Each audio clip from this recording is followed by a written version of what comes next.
Buenas tardes. Damos inicio entonces a la jornada de la tarde de este primer día de Congreso.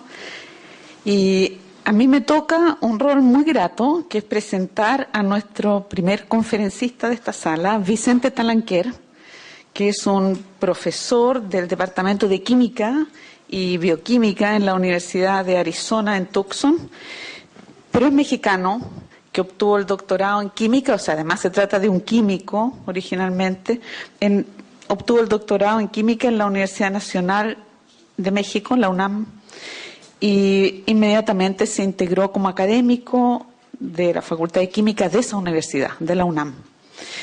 El año 2000 se trasladó a la Universidad de Arizona en Tucson, donde se integró como profesor de química y enseñanza de la ciencia, y desde ahí volvió a México a una tarea extraordinariamente interesante, a escribir los textos de ciencias naturales para la escuela primaria que reparte el gobierno de México de manera gratuita a los niños del sistema público. Estos libros se utilizan en todas las escuelas de ese país. Adicionalmente ha publicado varios libros de texto para la enseñanza de la química y de la física en la escuela secundaria y es autor de más de 80 artículos de investigación arbitrados en revistas de físico-química, educación química y pensamiento docente. En la actualidad, su trabajo de investigación se centra en la caracterización de los patrones de razonamiento intuitivo utilizados por los estudiantes de química para generar explicaciones o resolver problemas y por los maestros de ciencias en formación para tomar decisiones en la planeación y evaluación de experiencias de aprendizaje. Además de eso, acaba de ser nuestro conferencista inaugural de un seminario internacional de textos escolares de matemática, física y química que acaba de realizarse los 3 días previos. Bueno, dejo con ustedes a Vicente. ¿Su exposición? Buenas tardes. Lo primero que quisiera hacer es agradecer a los organizadores del evento por haberme invitado y tener la oportunidad de estar aquí con ustedes para platicarles el tipo de trabajo que estamos desarrollando en la Universidad de Arizona para entender mejor cómo piensan los estudiantes que se dedican o que están interesados en carreras científicas, pero en particular yo me concentro en estudiar cómo piensan los estudiantes que están en cursos introductorios de química. Quisiera pedirles una disculpa porque quizás van a ver más química de la que están interesados en ver, ¿no? Pero a lo mejor van a ser una audiencia ideal para demostrarles lo que se siente ser un estudiante en un curso introductorio de química, ¿no? Lo que quisiera más o menos platicarles es todo el trabajo que desarrollamos está centrado en tratar de entender cómo evoluciona el pensamiento de los estudiantes acerca de lo que llamamos entidades químicas. Y estas entidades químicas pueden ser sustancias o procesos químicos, cualquier cosa que se estudia en un curso de química. Entonces, estamos muy interesados en tratar de entender esta transición desde de lo que llamamos novatos a expertos y ver cuál es el efecto de la educación en esta transición. Ahora, el objetivo subyacente a la investigación que hacemos es generar lo que nosotros llamamos modelos cognitivos, quiere decir modelos de cómo funciona la mente, para ayudarnos a los docentes. La mayoría del trabajo que yo hago tiene que ver con formación docente. Estamos interesados en ayudar a los docentes a pensar de una mejor manera sobre cómo piensan los estudiantes y de alguna manera poder predecir o explicar qué es lo que está pasando cuando los estudiantes no pueden entender un concepto o una idea. Entonces, la idea fundamental es que si tenemos estos modelos cognitivos, quizás podremos tomar mejores decisiones sobre qué y cómo enseñar y también podremos desarrollar mejor instrumentos de evaluación que nos permitan recoger evidencia de qué es lo que están aprendiendo, interpretar esa evidencia y proporcionar feedback a los estudiantes que lo necesitan. Y como yo soy una parte central de mi trabajo tiene que ver con formación docente, una de las áreas en las que estoy muy interesado es en desarrollar lo que se llama el conocimiento pedagógico del contenido de los docentes de química. Eso quiere decir que aprendan a pensar cómo piensan los estudiantes sobre los objetos químicos que estudian. Ahora, voy a tratar de hacer un esfuerzo extraordinario de tratar de demostrarles que lo que voy a decirles se aplica a la mayoría de las disciplinas científicas y quizás a la mayoría de las disciplinas en donde hay una persona estudiando algo nuevo. Ahora, para darles una idea de el tipo de problemas que estamos interesados en estudiar, déjenme presentarles un ejemplo. En química, los químicos están muy interesados en establecer relaciones entre lo que se llama la estructura submicroscópica de la materia y las propiedades que observamos en el laboratorio. Y si ustedes fueran profesores de historia, a lo mejor estarían interesados en cosas similares, en entender cómo las partes generan las propiedades del todo. Les voy a poner en una situación, ahora imagínense que son mis estudiantes, ¿no? Y les voy a hacer una pregunta.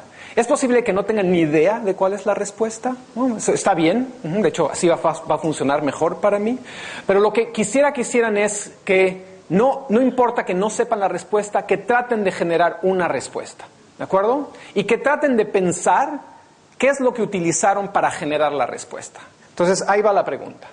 Imagínense que les digo que esto es glucosa y les estoy dando la fórmula química de la glucosa y la estructura de la molécula de glucosa, y esta cosa se llama hexeno y esa es la estructura del hexeno y esa es la fórmula química del hexeno, y yo les digo, bueno, ahora imagínense que voy a quemar estas dos moléculas y los químicos queman cosas para generar energía, y les digo, ¿cuál de las dos creen que va a generar más energía? Y ahora les pido que generen una respuesta en su cabeza, escojan una.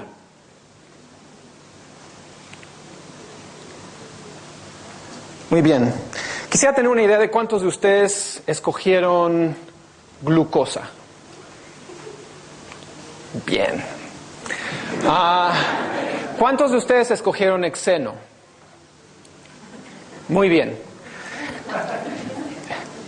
La pregunta es, ¿por qué los novatos escogen glucosa y por qué los expertos escogen hexeno?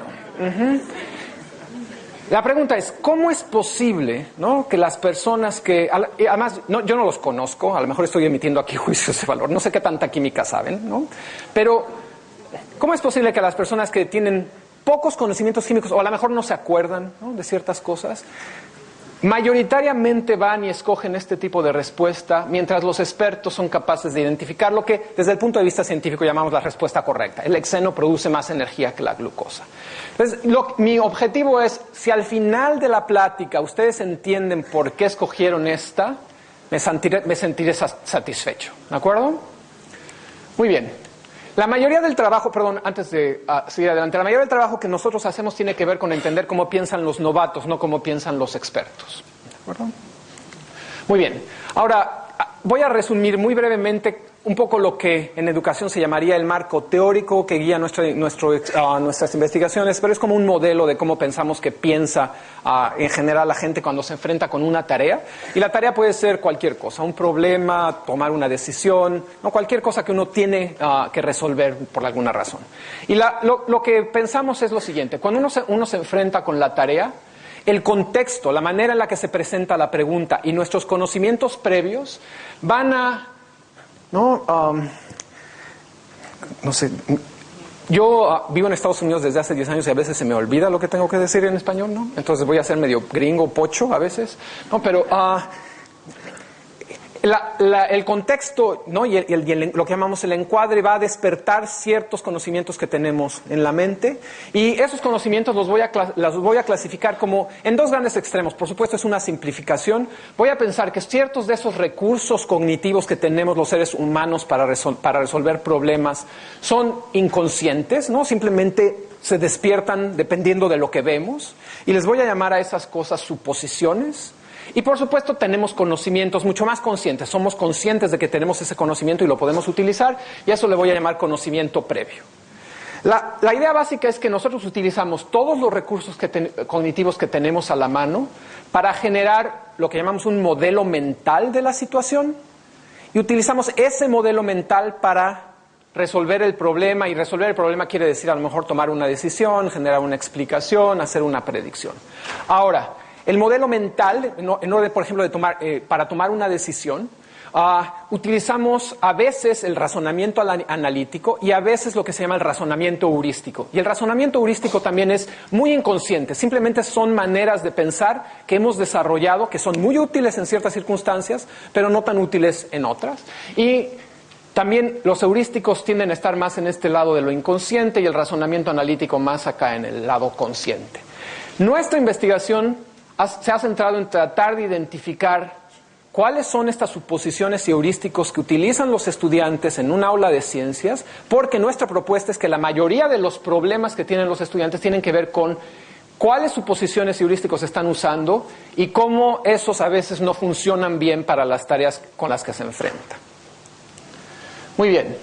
Ahora, como les dije, la mayoría del trabajo que hemos hecho tiene que ver con identificar suposiciones y heurísticos, y el tipo de tareas en las que nos hemos preocupado por estudiar son lo que yo llamo tareas de razonamiento cualitativo. En ciencias hay muchas tareas de razonamiento cuantitativo, que quiere decir hacer cálculos, generar números, pero particularmente en química hay muchísimas cosas que tienen que ver con lo que yo llamo razonamiento cualitativo. Hay muchas decisiones que son tomadas con base en clasificación. Si esto es covalente o si esto es iónico, voy a hacer ciertas cosas.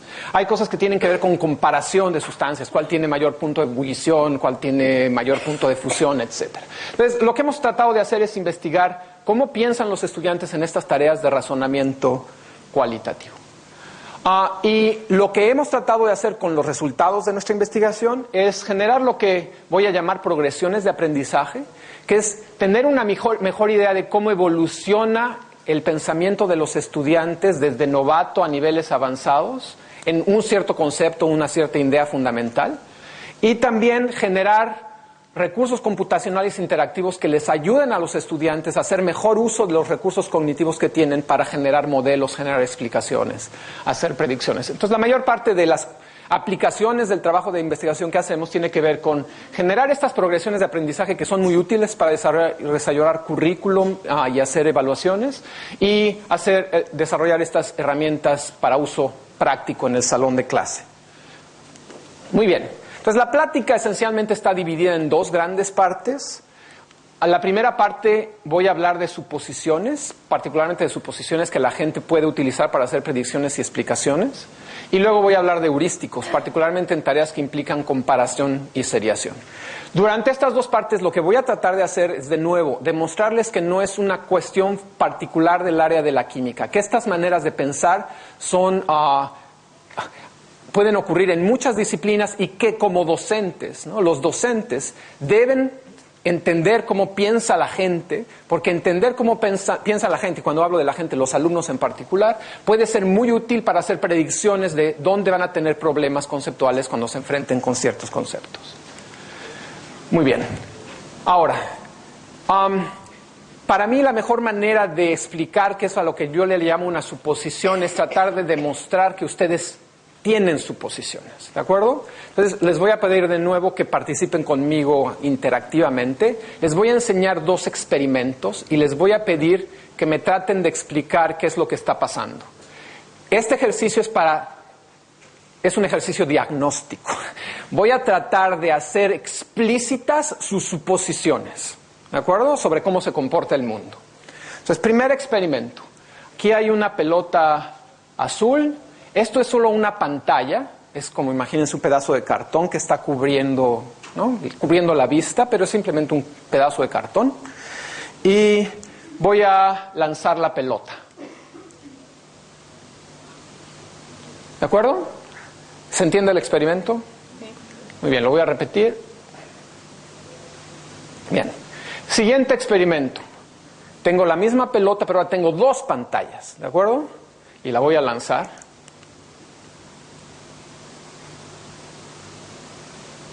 ¿De acuerdo?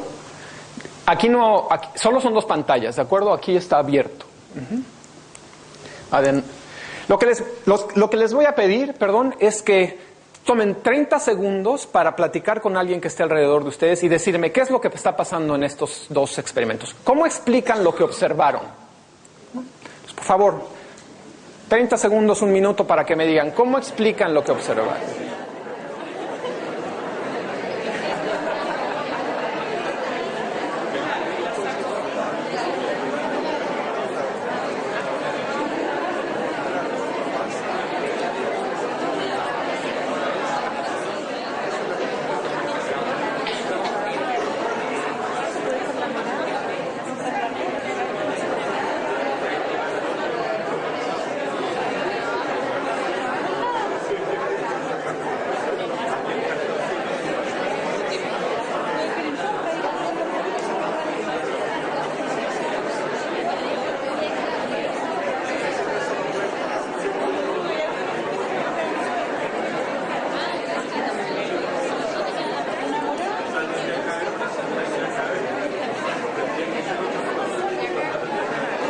Ok, de acuerdo, vamos a parar ahí y ahora quisiera ver si hay algún voluntario que nos quiera decir a qué conclusión llegaron en tratar de explicar qué es lo que pasó en el primer experimento. Adelante. Creo que el primer ejemplo que usted dio Ajá. está en forma recta, Ajá. ¿ya? Y el segundo hay como un cierto grado de inclinación porque la circunferencia va y viene y se intercambia. Muy bien, de acuerdo. Ahora, vamos a concentrarnos en este ejercicio, en el primero. ¿Cómo explican el cambio de color? Hay dos pelotas. Hay dos pelotas. ¿Y qué pasa? Y hay algo que la detiene y una empuja a la otra y después cuando mueve la otra empuja a la otra. O sea, hay una pelota roja detrás de la pantalla y una golpea y la otra sale. ¿Sí? O gira, ¿no? Y tiene dos colores. Muy bien. ¿Alguna otra alternativa?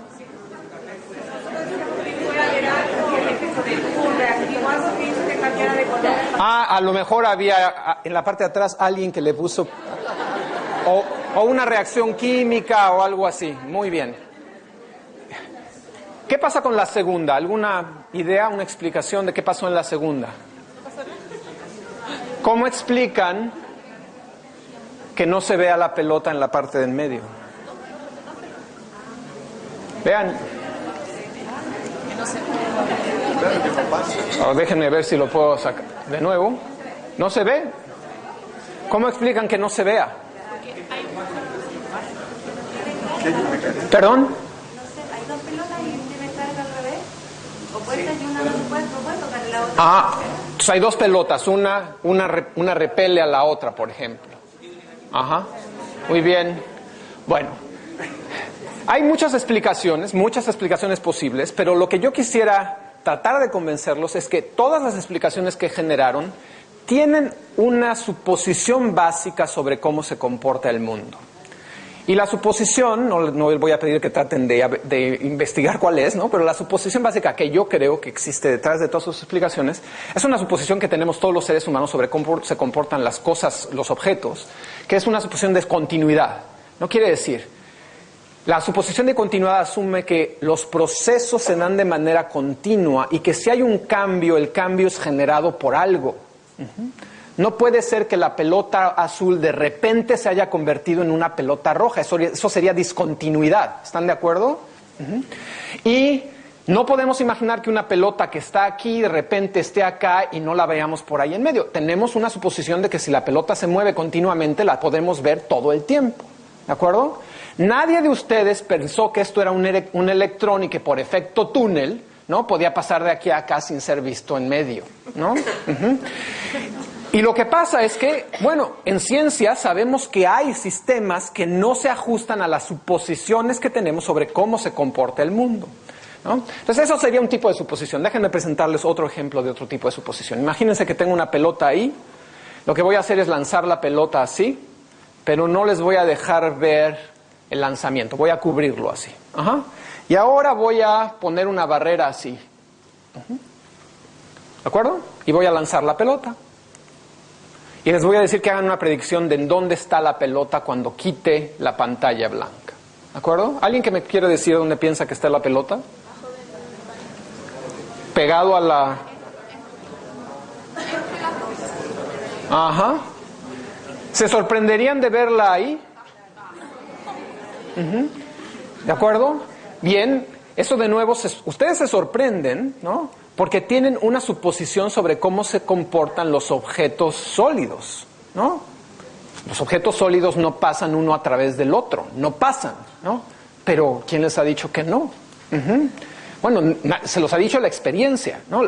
A través de la experiencia hemos desarrollado suposiciones sobre cómo se comporta el mundo. Pero de nuevo, si esto fuera un electrón, de acuerdo con lo que sabemos, no sería tan sorprendente que eso se observara. ¿De acuerdo? Bien. Este es el tipo de cosas que nosotros llamamos suposiciones. Esto se llama una suposición de solidez, y hay investigaciones hechas con niños muy pequeños, no recién nacidos, pero digamos de 6 meses de edad, que a través de cómo prestan atención a los eventos uno puede saber si se sorprenden o no se sorprenden. Hay evidencia de que suposiciones como la de continuidad o esta suposición de solidez se desarrollan en la mente humana muy tempranamente en nuestro proceso, ¿no?, de desarrollo. Bien, ahora la pregunta es, nosotros creemos que hay suposiciones de este tipo, no necesariamente estas suposiciones, pero suposiciones de este tipo, que los seres humanos desarrollan en su contacto con la vida cotidiana y que hacen que los estudiantes tengan problemas para entender, por ejemplo, la estructura de la materia, algo que se estudia en física o en química, y hay muchísima investigación hecha sobre lo que llamamos concepciones alternativas o misconceptions que los estudiantes pueden tener sobre cómo se comporta el mundo. Y en química hay cosas como que los estudiantes piensan que los átomos de cobre son rojos, ¿no?, porque el cobre es rojo, o que los átomos se expanden cuando se calientan, o que los átomos no se mueven en los sistemas sólidos, pero sí se mueven en los líquidos o en los gases. Y la pregunta central que nosotros tenemos es, ¿qué nos dicen estas ideas sobre las suposiciones que están haciendo los estudiantes sobre cómo se comporta el mundo? ¿De acuerdo? Porque a lo mejor el problema es que están haciendo suposiciones erróneas y que como docentes lo que debemos tratar de hacer es no tratar de decirles, fíjate, los átomos de cobre no son rojos, ¿no? Porque eso no va a ayudar. Lo que hay que hacer como docentes es ayudarles a entender qué suposiciones tienen y presentarles otro tipo de suposiciones que pueden ser más útiles para explicar el comportamiento de la naturaleza. En uno de los estudios que hicimos, investigamos las suposiciones de los estudiantes sobre estructura de la materia y tratamos de investigar suposiciones sobre propiedades de las cosas, su estructura, su dinámica, cómo interaccionan las partículas, etcétera. Quisiera presentarles el tipo de resultados que obtenemos, ¿no? Esto es medio complicado por la manera en que está representado, pero la idea es tratar de ver cómo evolucionan las suposiciones de los estudiantes, desde que se mueven desde novatos a niveles más avanzados en estas diferentes áreas. Y bueno, un estudiante puede ser que lo que hemos encontrado es que un estudiante puede estar avanzado en un tipo de suposición, pero más retrasado en otro tipo de suposición. Y esto genera una gran variabilidad. Eso quiere decir que en un mismo salón de clase podemos tener estudiantes que estén en todos puntos. Y eso hace muy complejo el proceso educativo. Pero si pudiéramos de alguna manera generar instrumentos para evaluar dónde están los estudiantes, a lo mejor seríamos más efectivos en transformar o en facilitar su aprendizaje. Entonces, quisiera presentarles algunos ejemplos en el área de propiedades y en el área de interacciones. Como les dije, estas son cosas que nosotros sabemos sobre cómo piensan muchísimos estudiantes sobre las propiedades de la materia. Y lo que encontramos es esencialmente, cuando uno es novato, tiene una suposición que nosotros llamamos suposición de herencia. Y es que en física o en química es muy común que la primera cosa que le decimos a los estudiantes es que la materia está hecha de partículas, ¿no? Pequeñas partículas, le podemos llamar como sean, átomos, moléculas, y les decimos que esas partículas son las que son responsables de las propiedades de la materia, tal y como la vemos. Bueno, es muy común que un estudiante novato lo que piense entonces es que todas las propiedades observables que vemos en un objeto real, ¿no?, son debidas a que esas mismas propiedades las tienen las partículas de las que el material está hecho, ¿no? Pues si es rojo, pues debe ser porque las partículas son rojos. Si es rígido, pues debe ser porque las partículas son rígidas. Si lo piensan, pues tiene sentido, ¿no? Lo que no tiene sentido es lo que piensan los científicos, ¿no? Que es que las propiedades de la materia emergen, ¿no?, de las interacciones y el movimiento de estas partículas. Que en la realidad las partículas, cada partícula no tiene color, ni es rígida. La rigidez nace de la interacción entre todas las partículas, ¿no? Es lo que llamamos una propiedad emergente, ¿no?, de un sistema de muchísimas partículas. Pero entender eso es muy complicado, ¿no? La mayoría de los estudiantes están en este nivel y tienen lo que llamamos una suposición de herencia. Y lo que yo quisiera bueno, si uno tiene esta suposición de herencia, si uno lo piensa, piensan como docentes. Yo sé que sus estudiantes tienen una suposición de herencia sobre las propiedades de las partículas. ¿Qué pasa si ahora mezclo dos sustancias? ¿No? Si las propiedades son propiedades de las partículas, ¿no? ¿Qué debe pasar cuando mezclo una sustancia con otra? ¿Qué propiedades va a tener la mezcla? Pues debe ser una combinación de las propiedades de las partículas. ¿Están de acuerdo? ¿Sí? Más o menos. Desgraciadamente no es así. Porque de nuevo las propiedades de la mezcla son emergentes de las interacciones de todas las partículas. Entonces, bueno, si uno piensa sobre las propiedades, al principio los novatos tienden a pensar lo que se llama elementalismo, que es que las propiedades, que los átomos, ¿no?, son los portadores de las propiedades y si hay átomos mezclados, pues será una mezcla de las propiedades, y no entienden este concepto de emergencia. Déjenme presentarles un resultado de una investigación que hicimos. Lo que hicimos fue utilizar preguntas como estas, ¿no?, en las que les presentábamos a los estudiantes con los que trabajamos son estudiantes de introducción de química general a nivel universitario en Estados Unidos, pero eso imagínense que es el equivalente a su curso de química en el bachillerato, ¿no? Es más o menos el mismo tipo de nivel y el mismo tipo de currículum. Y lo que les decíamos es, queríamos que hicieran predicciones sobre el color del producto de una reacción química entre sustancias, por ejemplo, en este caso con diferente color. Si este era azul, si este era amarillo, y hay una reacción química en la que se combinan para generar moléculas de este tipo, podemos hacer una predicción de cuál es el color de la sustancia. Y estas eran las opciones, ¿de acuerdo? Muy bien. Y hicimos preguntas para color, para olor y para sabor, más o menos de la misma manera que están aquí. Los sujetos, como les digo, eran estudiantes inscritos en Química General, el primer semestre del curso de Química General, y el cuestionario lo completaron al final del semestre, cuando ya habían estudiado el curso de Química, ¿no? El curso de Química, y luego hicimos entrevistas para entender qué es lo que estaba, por qué estaban generando el tipo de preguntas de respuestas que estaban generando. Predicciones. Yo no sé cuántos de ustedes son maestros de química, pero si les preguntan a sus alumnos esto, ¿cuántos creen que dirían que el resultado es que esto es verde? Es azul más amarillo, pues verde, ¿no? ¿Cuántos de sus estudiantes creen, qué fracción de sus estudiantes creen que dirían que es verde? ¿O qué fracción de los estudiantes? Estos son estudiantes universitarios, ya llevaron el curso de química, ya pasaron el curso de química, ya sacaron 10 en el curso de química, ¿de acuerdo? Predicción. La mayoría, un poco menos de la mayoría. Muy bien. Cerca del 90% de los estudiantes hizo una predicción, ¿no?, de que la sustancia debía de ser de color verde. La respuesta correcta es otro. No se puede predecir, no podemos predecir. No tenemos información suficiente para hacer una predicción porque, de nuevo, el color es una propiedad emergente, ¿no?, de la interacción de muchas partículas en el sistema. Hicimos el experimento con otro tipo de preguntas y siempre se repite lo mismo, entre 80 al 90% de los estudiantes después del curso de química siguen pensando de esta manera, ¿no? Eso lo que quiere decir es que esta suposición de aditividad y de herencia es muy difícil de transformar.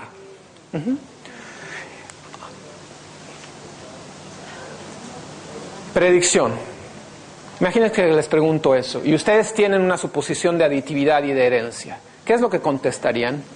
¿Cuál va a ser el olor de esta sustancia? Este olía a lavanda, canela, ¿no? Pues a lo mejor lavanda y canela, ¿no? Pero a lo mejor más lavanda que canela, ¿no? Porque pues hay más átomos de lavanda que de canela, ¿no es cierto? ¿Sí? No, pues no estamos tan mal. Lavanda y canela, ¿no?, es la mayoritaria, ¿no? Y aquí hay un mayor número de otros, pero cuando hicimos las entrevistas no tenía nada que ver con la respuesta correcta, ¿no?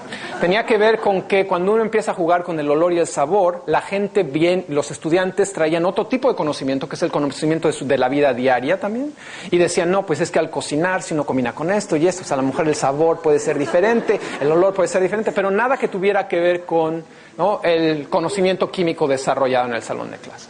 Esto les ilustra desde mi perspectiva lo difícil, ¿no?, lo difícil que puede ser transformar lo que llamamos las suposiciones intuitivas que la gente tiene sobre el comportamiento del mundo y lo importante que podría ser para un docente entender cuáles son estas suposiciones, porque si uno entiende estas suposiciones puede hacer predicciones sobre cómo van a responder los estudiantes bajo ciertas circunstancias.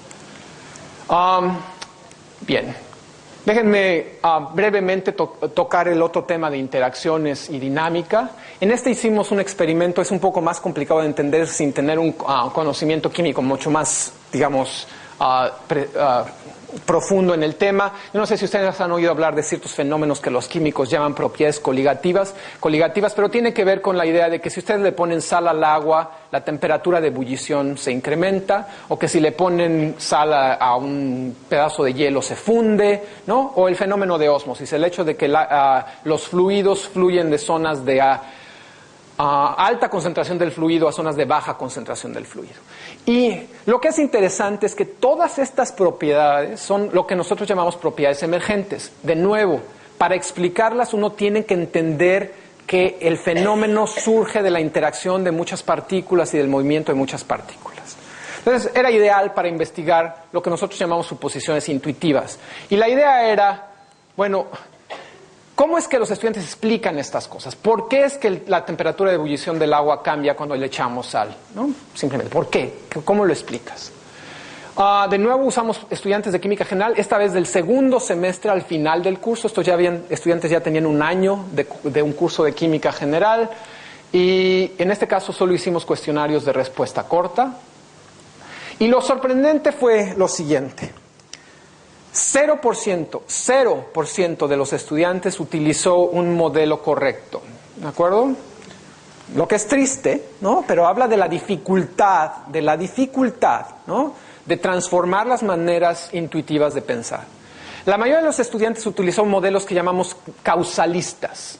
Los seres humanos tenemos esta suposición intuitiva de que en cualquier momento que hay un fenómeno, ¿no? Es porque hay una causa que lo provoca. Y esa causa es un agente activo que o tiene las propiedades, ¿no? Las nuevas propiedades que vemos, o propicia esas propiedades. Y lo que observamos es eso. La mayoría de los estudiantes, para explicar el asunto de por qué al añadir sal el punto de ebullición subía, pensaban que era porque la sal era el portador de esta nueva propiedad, o porque la sal era el agente activo que le impedía a las moléculas de agua escapar del sistema. Eso lo llamamos líderes, ¿no? O sea, hay una suposición muy fuerte de lo que llamamos causalismo centralizado, ¿no? Como les dije, 0% generó una explicación basada en lo que se llama el movimiento azaroso de las partículas, que es la explicación que llamaríamos científicamente correcta para este fenómeno. Una cosa interesante también. Nosotros logramos identificar dos suposiciones básicas para explicar el comportamiento de las cosas, que los estudiantes tienden a utilizar. Una es, o hay una causa que es responsable del fenómeno, y si no puedo identificar la causa, es porque el sistema tiene un propósito, ¿no? ¿Eso qué quiere decir? En el caso de la ósmosis, la mayoría de los estudiantes no podían identificar qué es lo que causa el fenómeno, ¿no? Entonces decían, lo que debe pasar es que el sistema quiere alcanzar el equilibrio, ¿no? No, el agua se mueve porque quiere igualar las concentraciones. Y eso es lo que se llama una postura profundamente teleológica, porque el agua no quiere nada, ¿no? Sí, y las partículas no tienen propósitos. Yo sé que nosotros hablamos normalmente en química, los químicos somos muy antropomórficos y teleológicos en ese sentido, ¿no? Porque las partículas quieren, se matan, se atacan, etcétera, ¿no?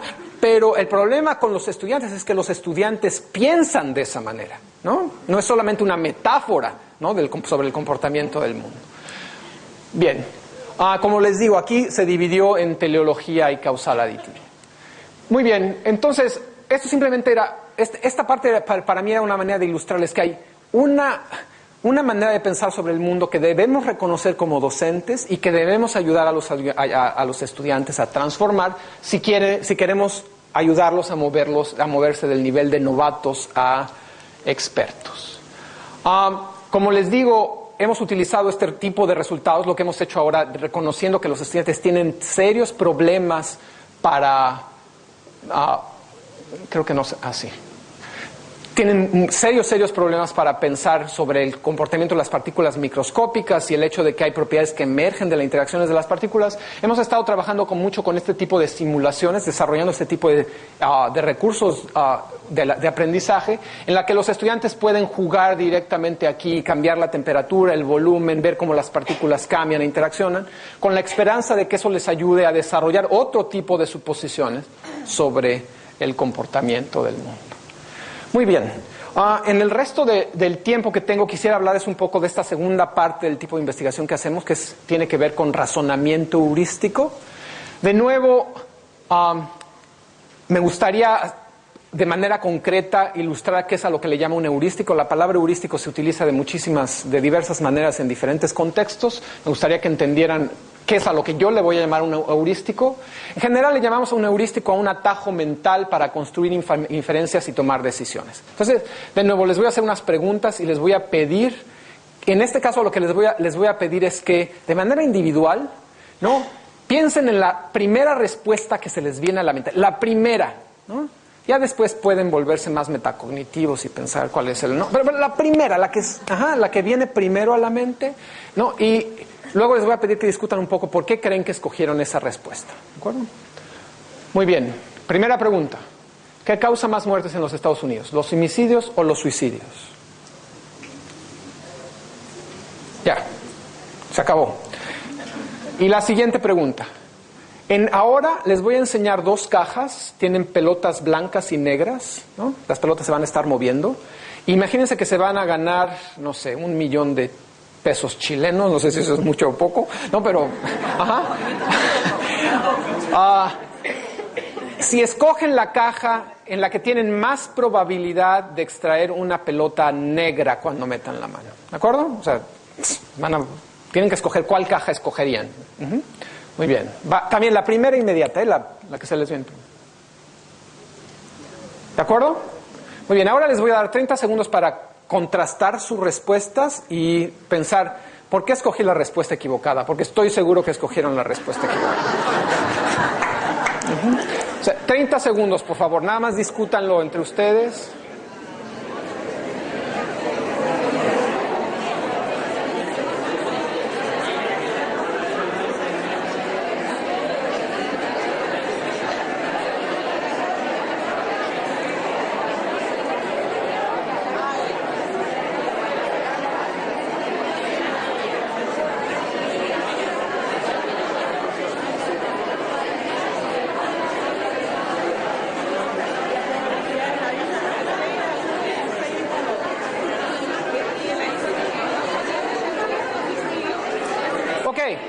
¿Suficiente? A ver, primero quisiera saber, ¿cuántos de ustedes escogió homicidios? Homicidios. Muy bien. Eso es lo esperado, ¿no? La respuesta correcta es suicidios. Pero lo esperado es homicidios. Ahora, ¿por qué? ¿Alguna idea, alguna hipótesis de por qué escogieron homicidios? Yo creo que porque uno no piensa en suicidarse, pero sí en que le pasa algo. Puede ser experiencia, uno no piensa tanto en suicidarse o en homicidios. Muy bien. ¿Alguna otra? ¿Por qué? Lo que saben sobre Estados Unidos a lo mejor, ¿no? Que se la pasan disparándose los unos a los otros, ¿no? Por eso.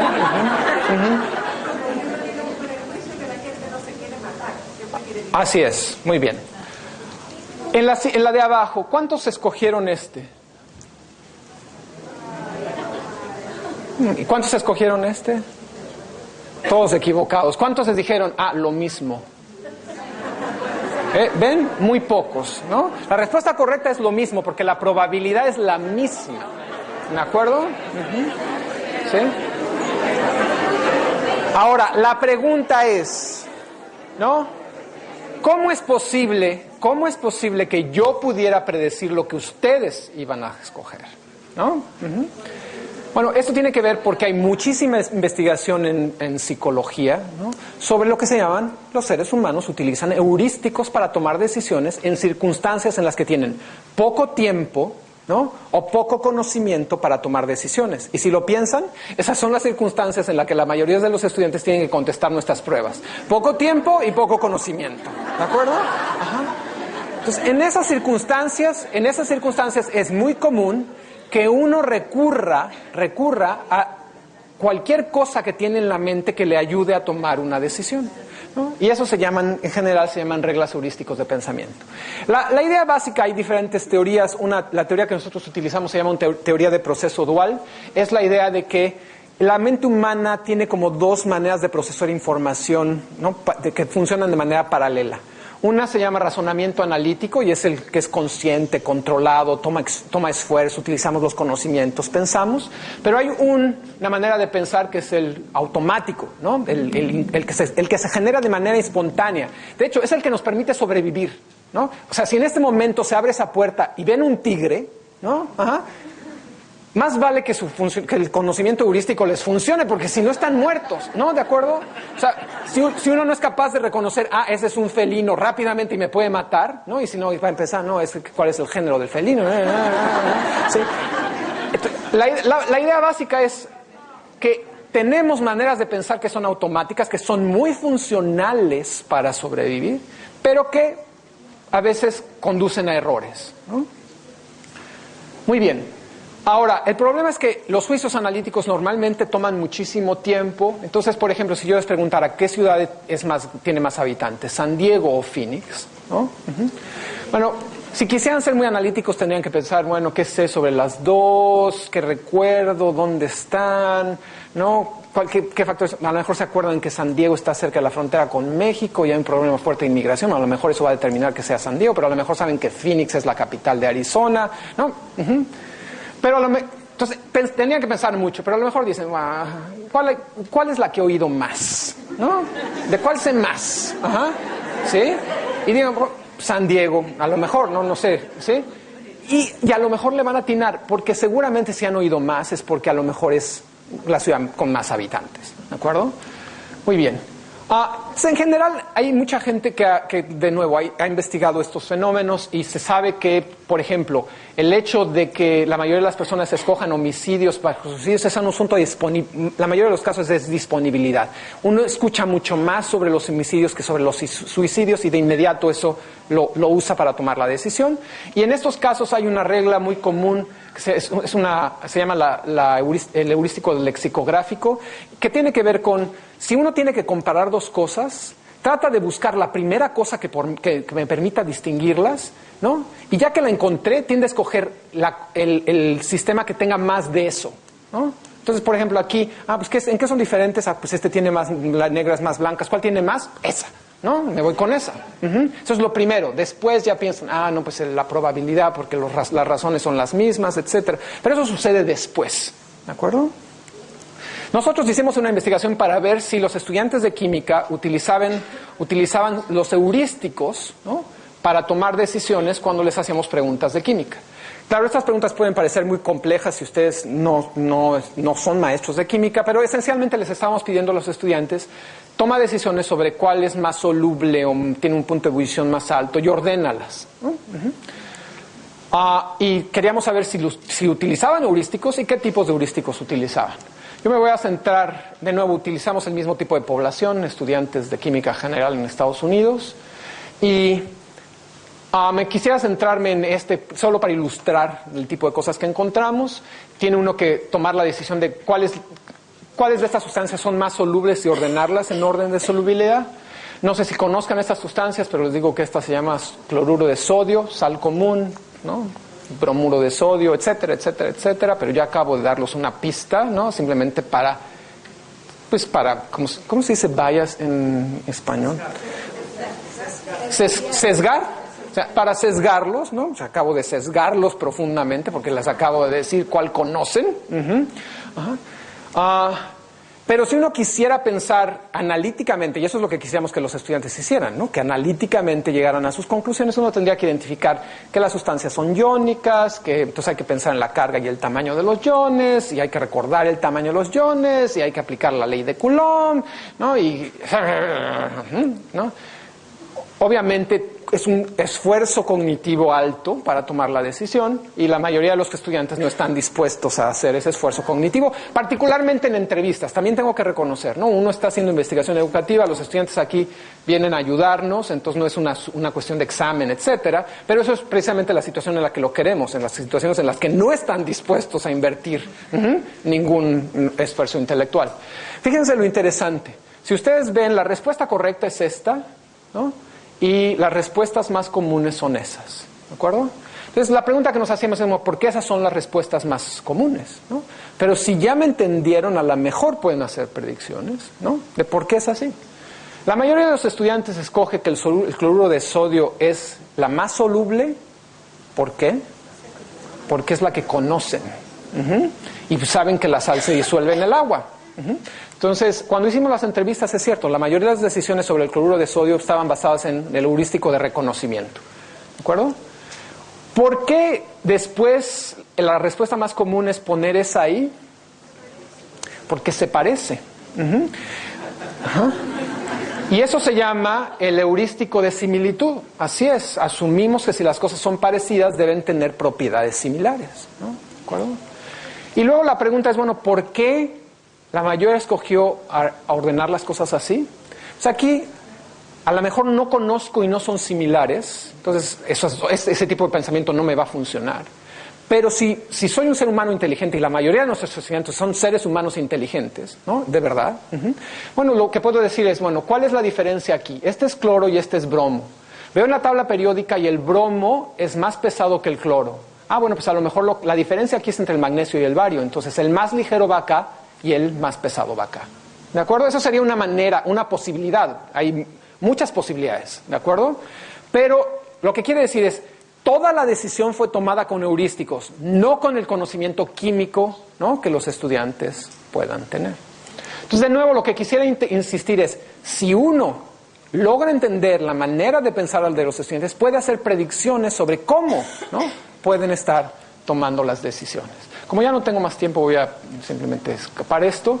Que espero que con esta plática los haya convencido de que lo importante que es que como docentes nos volvamos mucho más conscientes sobre lo que sabemos, sobre suposiciones y heurísticos que utilizan nuestros estudiantes para pensar, y que entiendan por qué escogieron glucosa. Quizás porque es la más conocida y además la glucosa está asociada con la comida, ¿no? Y quién nos les ha dicho que los carbohidratos y así se genera la energía. Entonces es muy fácil, ¿no?, que si no saben nada se escoja esa, ¿no? Bueno, no es que no saben nada, si no saben nada mejor que eso. Para terminar, solo quisiera hacer como hay algo un mensaje final que quisiera presentar, que es que siempre que hago una presentación sobre este trabajo, la gente piensa que estoy comunicando la idea de que los estudiantes tienen maneras erróneas de pensar. Los estudiantes, como ustedes, ¿no?, como todos nosotros, como yo, tienen recursos cognitivos muy útiles para resolver problemas y tomar decisiones. El problema es que no saben cuándo utilizarlos o cómo utilizarlos de manera adecuada. Y nuestro trabajo como docente desde mi perspectiva, debería de ser cómo ayudar a los estudiantes a sacar mejor ventaja de los recursos cognitivos. Utilizar heurísticos en química es fundamental, ¿no? Un profesor de química ve la tabla periódica, ¿no?, y dice, está acá, decisión tomada. No, eso es un heurístico, ¿no? Pero sabe cómo tomar la decisión con base en claves correctas. La mayoría de nuestros estudiantes, desgraciadamente, no saben cómo hacer eso. Entonces, estas son algunas preguntas que yo creo que valdría la pena, como docentes o como educadores en ciencias, tener presente, que tiene que ver cómo facilitamos que los estudiantes desarrollen mejores maneras de pensar. Y finalmente, solo quisiera agradecer a las personas que me han ayudado en este trabajo, y si alguien tiene una pregunta que no puedo contestar hoy, por supuesto, ahí está mi dirección de contacto, y muchas gracias.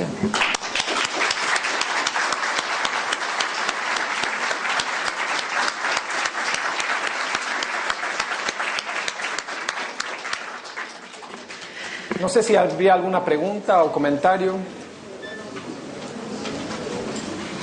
Hay un micrófono disponible al final de la sala, basta con levantar la mano y preguntar.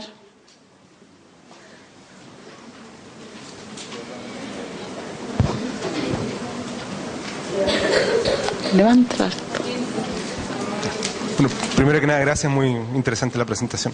Yo me pregunto si hay alguna evidencia de que el modo en que uno le hace la pregunta al estudiante influye en la respuesta que va a tener, como si es una encuesta o si antes de hacer un experimento, por ejemplo, que incluye la sal y el hielo, por ejemplo, si eso influye en la decisión que toma al responder. Sí, de hecho hay muchísima evidencia que esto tiene que ver con lo que se llama el efecto del contexto y el encuadre, ¿no? Que el hecho, cómo se formula la pregunta o qué experiencias ha tenido el estudiante antes de enfrentarse con esa pregunta va a determinar, sobre todo, qué tipo de heurístico puede utilizar para tomar una decisión o no. Entonces sí, uno de los problemas, por ejemplo, en investigación educativa ha sido que se encuentra que los conocimientos que los estudiantes parecen oscilar muy fácilmente entre cómo explican las cosas, ¿no? Que un día explican la cosa de una manera y el otro día explican la cosa de otra manera, y una de las hipótesis es que precisamente tiene que ver en cómo se formula la pregunta, porque eso dispara diferentes tipos de recursos cognitivos, ¿no?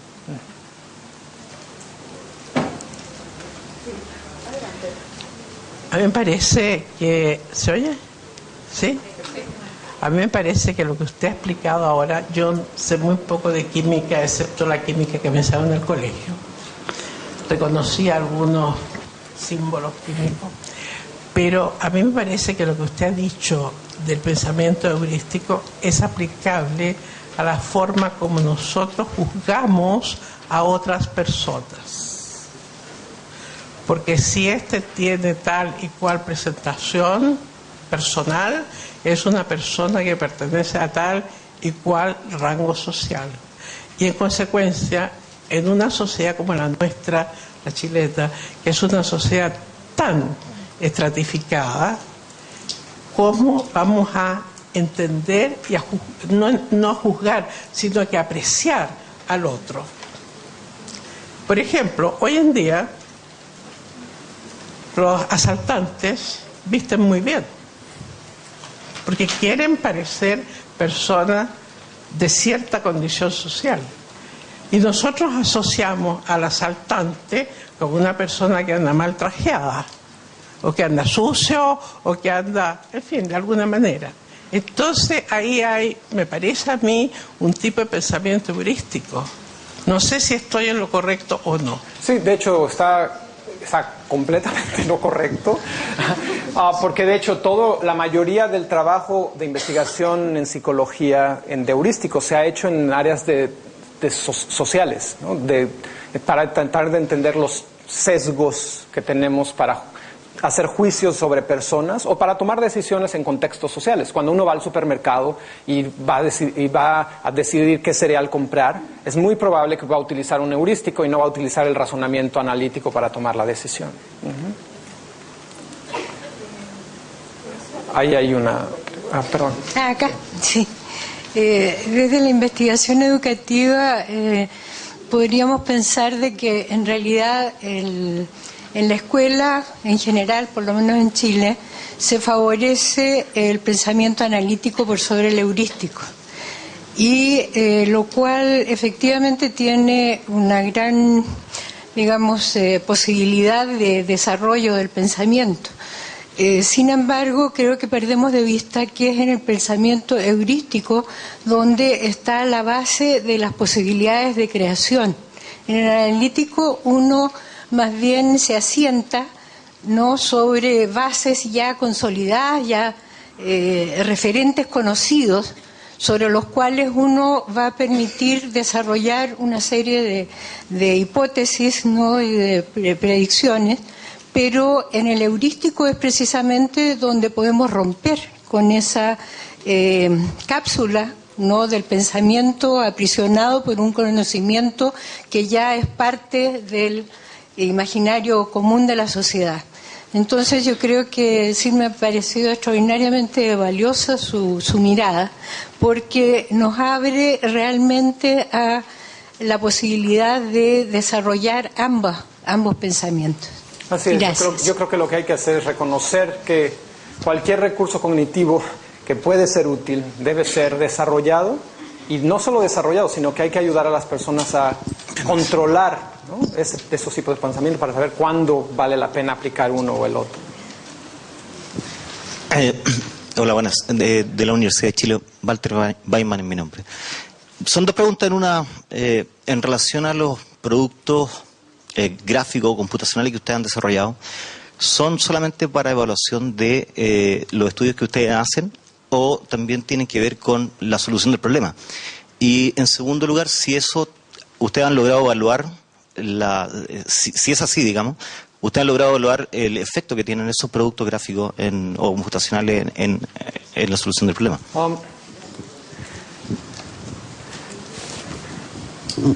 Yo creo que honestamente no hemos hecho trabajo de investigación para evaluar el efecto todavía. Yo diría que en mi grupo estamos en la etapa de identificación de suposiciones y tratar de desarrollar, ¿no?, recursos educativos que creemos, basado en la investigación, tendrán un impacto. Pero apenas estamos moviéndonos al momento de utilizarlos para que los estudiantes puedan utilizarlos para resolver problemas específicos y ver si las herramientas realmente ayudan o no. Entonces, mi respuesta sería, sí queremos, pero no lo hemos hecho. Acá, dado que el pensamiento heurístico es tan intuitivo, digamos, está tan enraizado como en comportamientos biológicos, ¿cómo hacer o qué directrices podrían ocupar los docentes que también tienen este pensamiento heurístico en el momento de retroalimentar esta información erróea o intuitiva o heurística que le proporcionan a los estudiantes? No sé si lo están trabajando, lo van a trabajar en el futuro, porque más allá, una cosa es conocer efectivamente el pensamiento heurístico o el razonamiento heurístico de los estudiantes, pero ¿qué pasa con el profesor que va a tender también a hacer como una respuesta heurística también? Entonces... No voy a tener la respuesta, por supuesto. No, ojalá tuviera la respuesta para la formación de profesores. Yo creo que una de las claves tiene que ver con lo que llamamos metacognición, ¿no?, que es esta habilidad para controlar la manera en la que pensamos, o por lo menos reconocer cómo se aplica o no. Yo creo que los docentes, ¿no?, necesitan desarrollar la habilidad para reconocer primero cómo piensan ellos, cómo piensan sus estudiantes, pero cómo ayudar a los estudiantes a desarrollar esta habilidad de tomar mejores decisiones, ¿no?, basado en el conocimiento poco o mucho que tienen. También yo creo que en general en la enseñanza de las ciencias, que es en el área de la que puedo hablar, nosotros no enseñamos ciencias haciendo clara la distinción entre las suposiciones las formas de pensar cotidianas y las formas de pensar en ciencias.